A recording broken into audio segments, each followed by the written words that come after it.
Pizza का Instagram parcel आता है, उसके 150 के मेंशन होते हैं उसके ऊपर।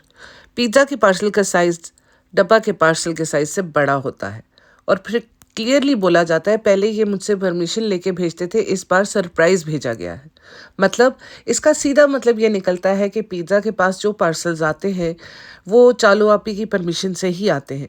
अगर परमिशन मिले तो पार्सल आएगा, अगर परमिशन ना मिले तो नहीं आएगा। सलाम, नमस्ते, सत श्री अकाल, नमस्कार, कैसे हैं आप लोग? Welcome back to my channel guys. अब यहाँ 2 एंगल्स हो सकते हैं। प्रोटेक्शन एंगल हो सकता है। गार्डियन होने के नाते मॉनिटरिंग ज़रूरी है, online safety, unknown senders, security concerns, valid point है।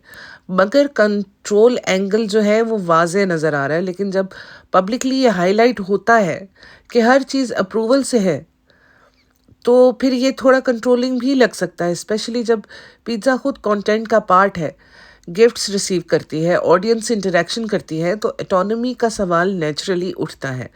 अगर पिज़्ज़ा की आइडेंटिटी, पार्सल्स, कोलैबोरेशन सब कुछ किसी और के अप्रूवल पे डिपेंडेंट है, तो फिर क्या उसकी पर्सनल ग्रोथ डिपेंडेंट है या इंडिपेंडेंट? क्या उसकी अर्निंग या गिफ्टिंग ट्रांसपेरेंट है? क्या वो खुद डिसाइड कर सकती है?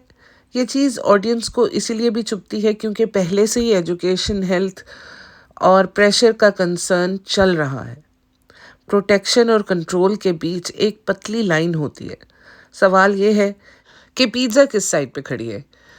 यहाँ मुझे सबसे ज़्यादा कंसर्न फील हुआ जब पिज़्ज़ा विजिबली वीक लग रही है, हेल्थ डिक्लाइन है, नोटिसेबल है और मोटिवेशन का लैक भी है। यहाँ मुझे ऑटोमेटिकली कंपैरिजन याद आता है, जब मैडम ने चालू आपी को ग्रूम किया, ट्रांसफॉर्म किया, कॉन्फिडेंस बिल्ड किया। अगर वो सपोर्ट किसी और को मिल सकता है तो पिज़्ज़ा को क्यों नहीं मिल सकता? फैमिली इन्फ्लुएंस पावरफुल होता है, अगर गाइड करना चाहो तो चेंज पॉसिबल है, लेकिन यहाँ पर कोई चेंज करना ही नहीं चाह रहा। देखिए, हर इंसान इम्परफेक्ट होता है, हर फैमिली में फ्लॉज होते हैं, लेकिन जब आप पब्लिक प्लेटफॉर्म पे अपनी लाइफ शोकेस करते हो, रिलीजियस वैल्यूज़ हाईलाइट करते हो, सिंप्लिसिटी का इमेज बिल्ड करते हो, तो फिर सब लोग नोट करते हैं कि आपका ट्रीटमेंट टुवर्ड्स योर पेरेंट्स क्या है। आप लोग अपने फैंस की रिस्पेक्ट करते हो, आप लोगों की रिलीजियस एक्टिविटीज़ में कंसिस्टेंसी है या नहीं, और फाइनेंशियल ट्रांसपेरेंसी भी देखते हैं लोग। सब स्क्रूटनी में आता है। ऑडियंस का काम ब्लाइंड प्रेस करना नहीं है, अकाउंटेबिलिटी भी सपोर्ट का पार्ट होती है। इससे पहले वाले व्लॉग में एक सरप्राइज दिया था पिज़्ज़ा ने। ऑनेस्टली मुझे ये नेचुरल कम स्क्रिप्टेड ज़्यादा लगा। एक्सप्रेशंस थोड़े रिहर्स थे, रिएक्शंस थोड़े टाइम थे। सरप्राइज तब फील होता है जब स्पॉन्टेनिटी आती है। यहाँ सब कुछ कैमरा रेडी था। सबसे बड़ा सवाल, पिज़्ज़ा के एग्ज़ाम चल रहे हैं, इस वक्त फोकस होना चाहिए स्टडीज़ पे, रूटीन पे, मेंटल पीस पे, लेकिन instead planning surprises, camera content, emotional setup. क्या ये राइट प्रायोरिटी है? अगर बच्चा ऑलरेडी हेल्थ और एकेडमिक्स दोनों में स्ट्रगल कर रहा हो, तो फिर उसको स्पॉटलाइट में लाना सपोर्ट है या प्रेशर? पिज़्ज़ा क्लियरली एफर्ट्स तो डालती है, प्लानिंग, जेस्चर्स, इन्वॉल्वमेंट, लेकिन जब बात आती है चालू आपी की, स्पेशली अपनी पिज़्ज़ा के लिए कोई गिफ्ट लेना हो, अम्मी के लिए लेना हो, फ़नी के लिए लेना हो, नान के लिए लेना हो, वहाँ एनर्जी सेम क्यों नहीं दिखती? ये कंपैरिजन नेचुरली ऑडियंस को के दिमाग में आता है। पिज़्ज़ा थॉट्स डालती है, एफर्ट्स डालती है और सभा लेती है, बट रिवर्स सिचुएशन में इनिशिएटिव कम क्यों? क्या आप ही के ऊपर किसी को कुछ देने की लायबिलिटी नहीं है? लव सिर्फ रिसीव करने का नाम नहीं होता, रेसिप्रोकेशन भी होती है। कभी कभी लगता है कि इमोशंस को ऑर्गेनिकली लाइव करने के बजाय इन्हें कंटेंट ब्लॉक्स में कन्वर्ट कर दिया जाता है। Surprise moment plus emotional reaction is equal to perfect blog segment. लेकिन अगर कोई रियलिटी में आपकी केयर करता है तो कैमरा के बिना टेस्ट होती है, और हमें वो केयर कभी नज़र नहीं आई। एक रीसेंट पोस्ट के मुताबिक पेनू आंटी इज़ इन हॉस्पिटल। लोग नेचुरली कंसर्न हो गए ये पोस्ट पढ़ के, क्योंकि जब एम्बुलेंस किसी के घर के बाहर आए तो सिचुएशन नॉर्मल नहीं होती। इन्फॉर्मेशन के अकॉर्डिंग पेनू आंटी को हॉस्पिटल एडमिट करना पड़ा, और वो भी ऑलमोस्ट अलोन, सिर्फ पिंकू भैया के साथ। सबसे डिस्टर्बिंग पार्ट, मैडम टाउन में नहीं थी। जब फैमिली इमरजेंसी हो, स्पेशली एल्डर्स के केस में, तो प्रेजेंस सबसे ज़रूरी होती है, ख़ास तौर पे बेटी की।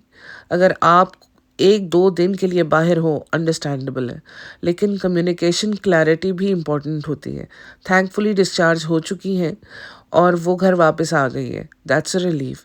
लेकिन ऑडियंस का सवाल ये है, फैमिली प्रायोरिटीज़ एग्जैक्टली क्या हैं। दूसरी सीरियस बात पेहान के स्कूल से सस्पेंशन की बात है जो डिस्कस हो रही है रेडिट के ऊपर। इसकी पुष्टि मैं नहीं करूंगी क्योंकि ये सिर्फ वहाँ पे अभी डिस्कशंस में चल रही है, इसका कोई प्रूफ मेरे पास नहीं है। सस्पेंशन किसी छोटी बात पे तो होती नहीं है, यूजुअली तब होती है जब रिपीटेड इश्यूज या मेजर इंसिडेंट हो। अगर family daily life openly vlog करती है तो फिर सीरियस मैटर्स पे साइलेंस क्यों। एजुकेशन और डिसिप्लिन फाउंडेशन होते हैं फ्यूचर के लिए। अगर बच्चों के अराउंड ऑलरेडी अनस्टेबल इन्वायरमेंट हो, health concerns, exams pressure, constant camera exposure, तो इम्पैक्ट नेचुरली आता है। एक तरफ कंटेंट, सरप्राइज, शॉपिंग, मीटअप्स, दूसरी तरफ hospital emergency, school suspensions, health decline, exam pressure.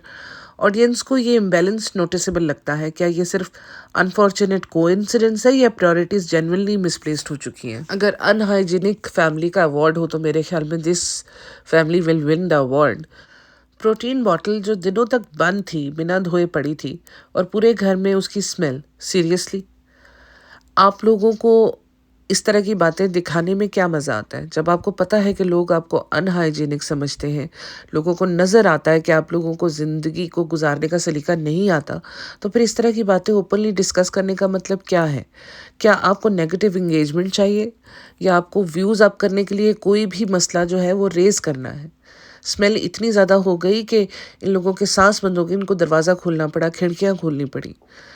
इस तरह की बॉटल फिर घर में रखने की ज़रूरत क्या थी, उसको फेंका भी जा सकता था, but they keep it, they washed it and they keep it. Why? क्या ये इतने गरीब हैं कि ये एक्स्ट्रा प्रोटीन बॉटल नहीं अफोर्ड कर सकते। हमें भी पता है कि इनके पास दर्जन प्रोटीन के शेकर्स मौजूद हैं, लेकिन फिर उस एक प्रोटीन शेकर को लेके इतनी ज़्यादा बड़ी स्टोरी बनाने की क्या ज़रूरत थी।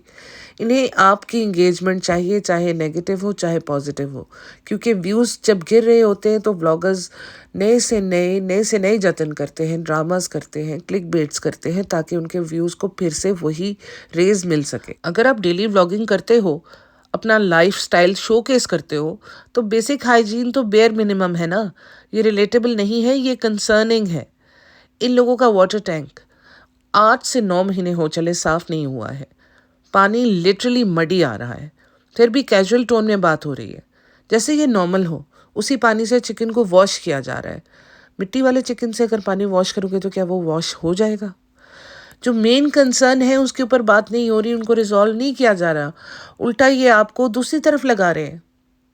इतना शोर शराबा मचा रहे हैं कि डब्बा जो है वो कुकिंग करेगी, लेकिन चिकन वॉश करने की बारी आती है तो पेटी खाला और ख़ुद कैमरा के सामने बिजी रहना। ये हेल्प है, ये एक्सप्लॉयटेशन है। हर घर में डिवीजन ऑफ वर्क होता है, लेकिन जब एक ही इंसान पे सारा बर्डन और दूसरे लोग सिर्फ व्लॉग बना रहे हो तो ऑडियंस नोटिस करती है। इन सब के बीच में रेनोवेशन प्रॉब्लम्स भी चल रही हैं।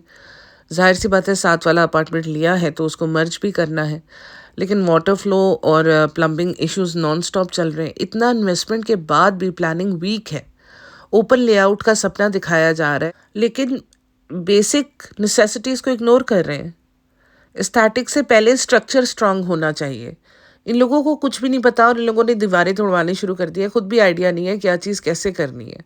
लोग नीचे आके मशवरा दे रहे हैं, आप ही यूँ कर लीजिए, आपके घर में स्टोरेज की कमी है, एक स्टोरेज रूम बना लीजिए, लेकिन चालू आप ही कभी किसी की नहीं सुनेगी। आप देख लीजिएगा, इस घर की भी वही हालत होगी जो अभी नए अपार्टमेंट की है। मुझे याद है जब इस घर का रेनोवेशन हो रहा था तो मैंने यही कहा था कि 10 दिन के बाद देखिएगा कपड़ों का ढेर आपको सोफ़ों पे, डाइनिंग टेबल पे, बेड के ऊपर, ज़मीन के ऊपर, कोनों खुदरों में नज़र आएगा, और ऐसा ही हुआ था। और ये घर चाहे कितना भी बड़ा हो जाए, घर में प्रॉब्लम नहीं है, घर वालों के लाइफस्टाइल में प्रॉब्लम है। बेबी हेदर का मसाज सीन और mashed apple feeding cute moments थे, नो डाउट, लेकिन जब बैकग्राउंड में हाइजीन का इतना बड़ा इशू चल रहा हो तो क्यूट मोमेंट्स से ज़्यादा हाइजीन पे ध्यान जाता है। चालू आप ही जो अक्सर हर चीज़ भूल जाती हैं, क्या हाथ से बच्चे को फीड कराने से पहले इनको हाथ धोने याद रहते होंगे? क्या इनका पोस्टमार्टम याददाश्त का मसला सॉल्व हो चुका है? मुझे नहीं लगता। इन्होंने कहा मुझे नहीं पता आप कैसे फीड कराते होंगे, लेकिन मुझे ऐसे कंफर्टेबल लगता है क्योंकि गिरता नहीं है। तो वो चेयर का क्या हुआ, हाई चेयर का क्या हुआ बताइए। अब उसकी वो एज आ गई है कि वो बैठ सकता है खुद से, he is very happy kid and he is very active.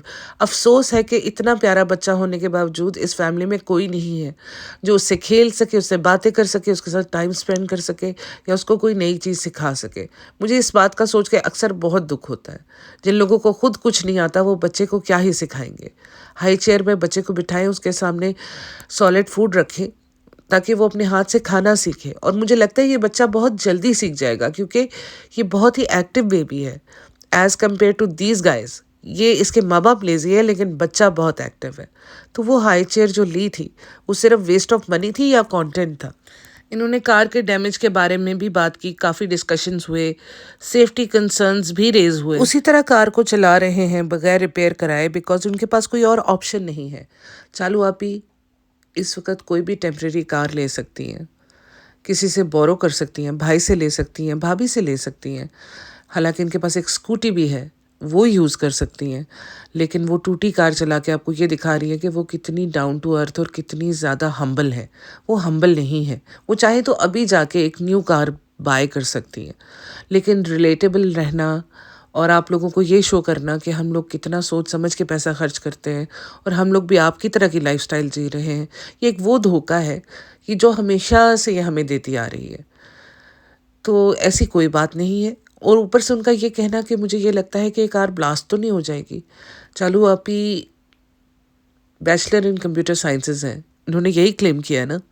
इस एजुकेशन के साथ इस तरह की बात क्या मेल खाती है। रेस्टोरेंट की क्लीनिंग की बात हो रही थी फॉर रमज़ान, डेकोरेशंस की भी बात हो रही थी और new menu items like chicken दही वाला, चिकन हैदराबादी, चिकन डब्बा गुल, बिल्कुल डब्बा चिकन तो ज़रूर होना चाहिए था।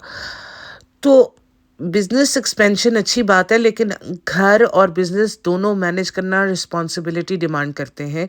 सिर्फ डिशेस इंट्रोड्यूस करना इनफ नहीं, हाइजीन और क्वालिटी कंट्रोल वहाँ भी इक्वली इम्पॉर्टेंट है। मुझे नहीं लगता कि उसकी हाइजीनिक कंडीशंस के चलते बहुत ज़्यादा आपकी सेल्स बढ़ेगी। सबसे पहले आपको उसकी सफाई का ख्याल करना चाहिए। न्यू डिशेस इंट्रोड्यूस कराने का भी तब फ़ायदा है जब वो सफाई के साथ और रिस्पॉन्सिबिलिटी के साथ कुक की जाए।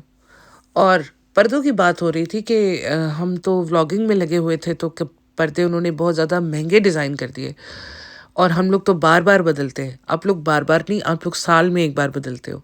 तो अगर उन्होंने महंगे डिज़ाइन किए थे तो सही किए थे। उन्होंने अंदाज़ा लगा लिया था कि आप लोग जो हैं वो बार बार वॉश नहीं करते हो, इस वजह से आपको एक ही बार महंगे कर्टन लेते क्योंकि आपने तो पूरा साल निकालना है। तो आई थिंक वो कहीं ना कहीं सही सोच रहे थे। लेकिन फिर भी चालू आप ने हमेशा की तरह डिज़ाइनर्स को शेड करते हुए अपना अपना आप दिखाया कि मैं इन सबसे ज़्यादा जिम्मेदार हूँ। और ज़िम्मेदारी का आलम ये है कि वो पर्दों का पूछ रहा था और इन्हें पता भी नहीं चला। आपके घर के पर्दे डिसाइड हो रहे हैं और आपका सारा ध्यान व्लॉगिंग में है और आपको पता भी नहीं है कि पर्दे कौन से लगे, कौन से मटेरियल के लगे, कितने के लगे। इतना तो रिस्पॉन्सिबल हैं ये लोग। तो फिर ये बात करते हैं कि जी हमारे साथ हमेशा गलत क्यों होता है, क्योंकि इनका ध्यान ही नहीं होता है। जब पैसा पानी की तरह मौजूद हो बहाने के लिए तो फिर कौन क्या ही सोचेगा। और उसके बाद नया फर्नीचर आइकिया, ये ले वो ले, ये सब एक्सप्लोरेशन एक्साइटमेंट तो इन्होंने दिखानी है क्योंकि नया घर जो है अब वो एक बहुत बड़ा कंटेंट है for a very long term. क्योंकि फ़नी ने अपने मुंह से बोल दिया था कि बहुत टाइम लगेगा। इसका मतलब वो खुद ही ये चाहता है कि ये जो इनका प्रोजेक्ट है वो लंबा खिंचे ताकि इसको भी लंबा फ़ायदा हासिल हो सके। लेकिन कुछ चीज़ों पे मुझे जेन्युइन कंसर्न है। पिज़्ज़ा का पढ़ाई से डिटैचमेंट, उसका इंटरेस्ट ना लेना और उसके घर वालों को उसको पुश ना करना, आप ही का बच्चे को टाइम ना देना और व्लॉगिंग के ऊपर ज़्यादा कंसर्न होना, फ़नी का हाइजीन मेंटेन ना करना और उसके ऊपर इतने लंबे लंबे लेक्चर देना, ये सब चीज़ें कंसर्निंग हैं और इनके अपने ही फैमिली मेम्बर्स को नुकसान पहुंचा सकती हैं। खैर, इनका व्लॉग इतना ही था। मेरी डिस्कशन ख़त्म हुई यहाँ पर। मिलेंगे आपसे अगले पॉडकास्ट में। तब तक के लिए टेक केयर, बाय बाय।